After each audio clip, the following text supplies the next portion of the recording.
Hello students, welcome back to लेखांकन विद्यापीठ। एक बार फिर से स्वागत है आप लोगों का एक ऐसे प्लेटफॉर्म पर जहां पर क्लास 9th और 10th के social studies, science, maths, English आपको सारे सब्जेक्ट्स के वीडियोस मिलेंगे। मेरा नाम है लाइबा और मैं पिछले 7 सालों से सोशल स्टडीज़ पढ़ा रही हूँ और मैं आप लोगों को पढ़ा रही हूँ क्लास 9th की सोशल स्टडीज़, जिसका हम लोग सिविक्स का चैप्टर 4 कर रहे हैं। इसका सबसे पहले हम पार्ट 1 से स्टार्ट करते हैं। हमारे चैप्टर का नाम है इलेक्टोरल पॉलिटिक्स। तो चलिए स्टार्ट करते हैं।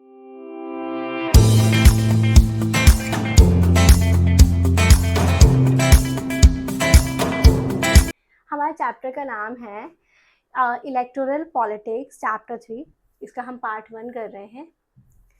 तो सबसे पहले हम इसका मतलब ही समझ लेते हैं, इलेक्टोरल पॉलिटिक्स होता क्या है। हाँ, understanding how representatives are elected in a democracy and what makes election truly democratic. हम लोगों ने डेमोक्रेसी समझा था, डेमोक्रेसी क्या होता है।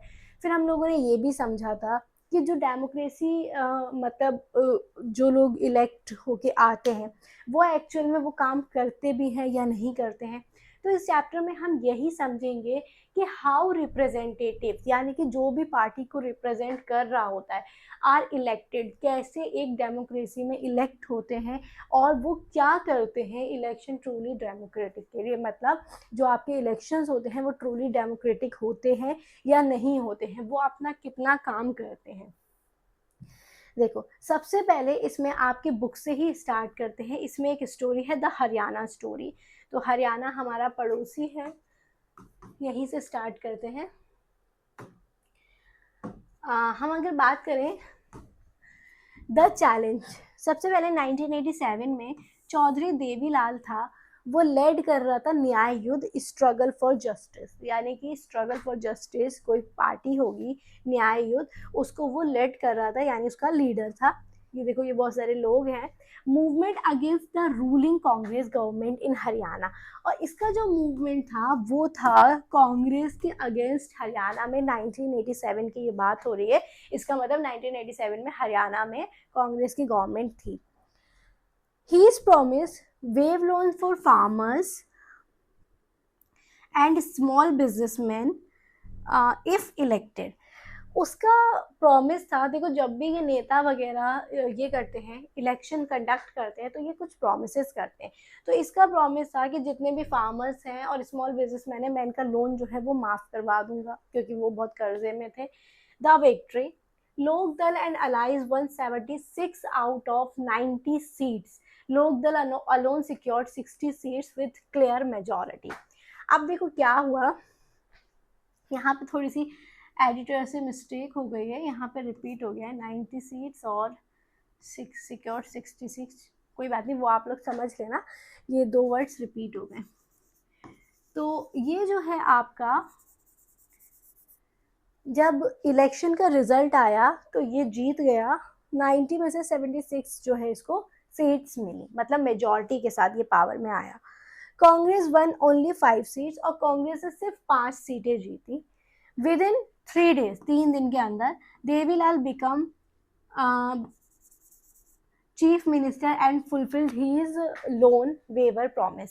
तो जो देवीलाल था वो जो है आपका चीफ मिनिस्टर बन गया, यानी सीएम बन गया, और उसने अपना जो प्रॉमिस था वो भी पूरा किया। What this election taught us. अब देखो, इस कहानी से आपने क्या समझा। इस कहानी से ये समझ में आया कि जब कोई सरकार एक वादा करती है, मतलब जब पब्लिक किसी चीज़ से परेशान होती है, और जब दो लोगों के बीच, खैर 2 लोगों के बीच तो इलेक्शन नहीं होता, मतलब जितने भी लोगों के बीच इलेक्शन होता है, और कोई सरकार वादा करती है कि हम ये चीज़ करेंगे, तो लोग जो है उसे वोट देते हैं, क्योंकि लोगों को वो चीज़ चाहिए होती है। और फिर उस कुर्सी पर बैठकर जब सरकार उस चीज़ को पूरा करती है, तब फिर लोगों को लगता है कि हाँ, ये काम कर सकती है। ठीक है, तो इलेक्शन हमें क्या सिखाता है। सबसे पहले, election can lead to significant changes in government policy and priorities. यानी कि इलेक्शन हमें ये बताता है कुछ सिग्निफिकेंट चेंजेस, मतलब किस तरह से हम जो है अपनी पॉलिसीज को चेंज कर सकते हैं। एक ही ढचारे को अगर हम चलाते रहेंगे तो पब्लिक भी एक गवर्नमेंट को नहीं रखेगी, उसको भी चेंज चाहिए।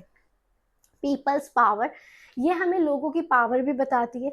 क्योंकि कोई भी गवर्नमेंट जो कुर्सी पर बैठी हुई है, सत्ता पे है, वो अपने आप नहीं है, वो लोगों ने वहाँ तक उसको पहुँचाया है और लोग ही चाहें तो उसको हटा सकते हैं, ठीक है। तो इससे पता चलता है कि आपकी जो लोगों की पावर है वो कितनी है और अकाउंटेबिलिटी कितनी है, मतलब आपको जवाब देना पड़ेगा। ऐसा नहीं है कि आपने कोई प्रॉमिस कर दिया, आप फिर सीट पर बैठ गए, फिर आप सो गए, नहीं, आप अकाउंटेबिलिटी यानी डिलीवर ऑन प्रोमिस और face defeat in the next election, मतलब आप जो है अगले इलेक्शन में नहीं तो हार भी फेस करोगे अगर आप लोगों को जवाब दे नहीं होगे तो। Why do we need election, अब हमें इलेक्शंस की जरूरत क्यों है? देखो, हम एक लार्ज डेमोक्रेटिक कंट्री में रहते हैं जहाँ पे सारे लोग जो है रूल करें कि इम्पॉसिबल है ना, और सबकी चॉइसेस अलग अलग हैं, सबकी सोच अलग है। तो अगर सब रूल करने बैठ जाएंगे तो फिर क्लैशेस हो जाएंगे, मतभेद हो जाएंगे। तो इलेक्शन जो है वो basically for people choose representative at regular intervals, यानी कि जो पीपल्स होते हैं, तो ये तो हम वैसे पहले भी आपके चैप्टर्स में डिस्कस कर चुके हैं, पीपल अपने बिहाफ पर एक रिप्रेजेंटेटिव को खड़ा कर देते हैं जो उसके लिए काम करते हैं। तो choose law makers, select who will make laws, यानी कि एक इसमें लॉ मेकर होता है, सॉरी लॉ मेकर नहीं, लॉ मेकर, जो कि लॉ बनाता है। फॉर्म गवर्नमेंट, एक गवर्नमेंट को फॉर्म करता है जो बड़े बड़े डिसीजन लेती है। और guide policy, choose party policies to guide governance, और जो भी गवर्नमेंट को गाइड करना होता है उसके लिए एक पार्टी जो है वो चूज की जाती है। 5 कंडीशंस फॉर डेमोक्रेटिक इलेक्शन, अब देखो इसके ना 5 कंडीशंस है डेमोक्रेटिक इलेक्शंस की। क्या क्या कंडीशन है? सबसे पहले यूनिवर्सल सफरेज, हर everyone should have one vote with equal value, हर एक इंसान का एक वोट है और उसकी इक्वल वैल्यू है। ऐसा नहीं है कि अगर अमिताभ बच्चन ने वोट डाल दिया तो उसकी वैल्यू बहुत ज़्यादा हो जाएगी बिकॉज ही सेलिब्रिटी, और एक आम इंसान ने डाल दिया तो नहीं, ये तो एक आम इंसान है, ऐसा नहीं है।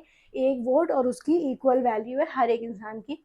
Real choice, parties and candidates free to contest with guidance alternative, oh sorry genuine alternative, यानी कि ये बिल्कुल रियल चॉइस है, लोगों को जो अच्छा लगेगा वो उसे वोट देंगे।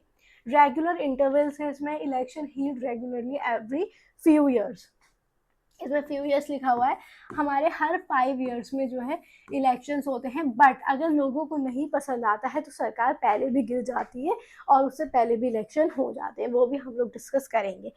Peoples preference, candidate prefer by people get selected, और कैंडिडेट जो है वो पीपल को प्रेफर करते हैं। फ्री एंड फेयर, ये कई बार आ चुका है आप लोगों के पिछले चैप्टर्स में भी, जो इलेक्शन होते हैं वो फ्री होने चाहिए और बिल्कुल फेयर होने चाहिए, उसमें कोई धांधलेबाजी नहीं होनी चाहिए। अब एक सवाल है, इज पॉलिटिकल कंपटीशन गुड? जो पॉलिटिकल कंपटीशन होता है क्या वो अच्छा है? इसका जवाब आप लोग मुझे देना।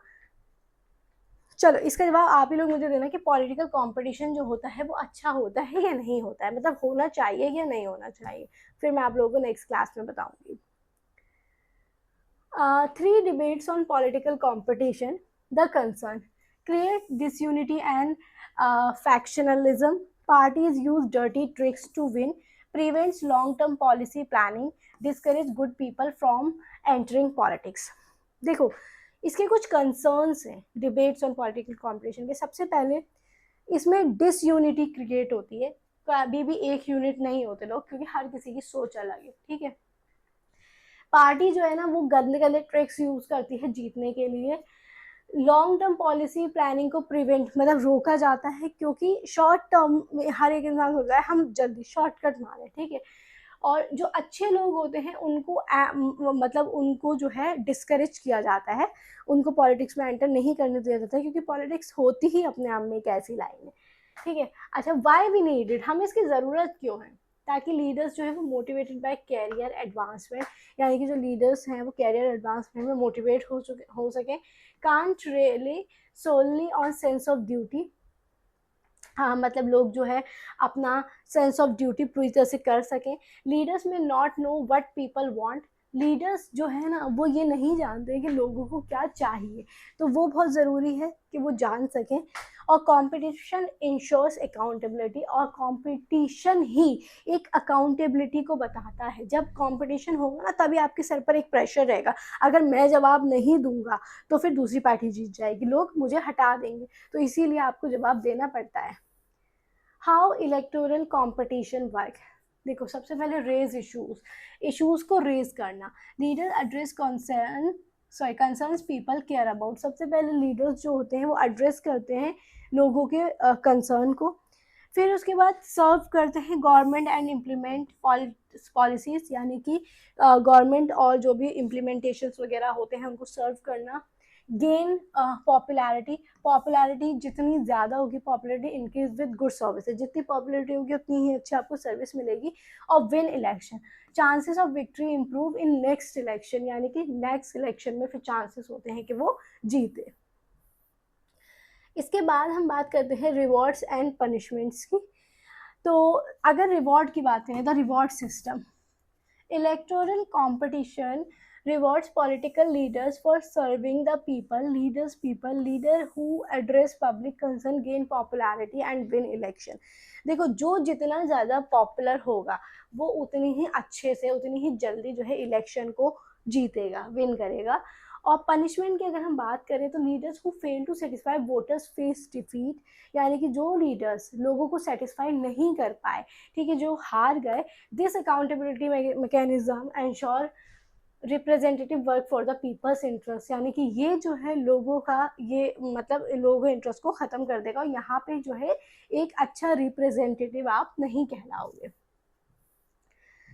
उसके बाद बात करते हैं elections the democratic choice, our constitution makers choose free electoral competition despite its challenges because it works better in the long run. देखो हमारे जो वो हैं, हमारा जो कॉन्स्टिट्यूशन है उसने क्या करा है, इस इलेक्शन को फ्री इलेक्टोरल इलेक्शन बनाया है ताकि जो ये चीज़ें हैं ये लॉन्ग रन कर सके। अगर इस ये फ्री नहीं होते ना तो ये कभी भी, फिर तो जिसके पास पैसा होता वही राज करता, बट नहीं, हमारे कॉन्स्टिट्यूशन ने पहले ही इस बात को समझ के हमारा मतलब ये जो है फ्री इलेक्टोरल सिस्टम रखा है।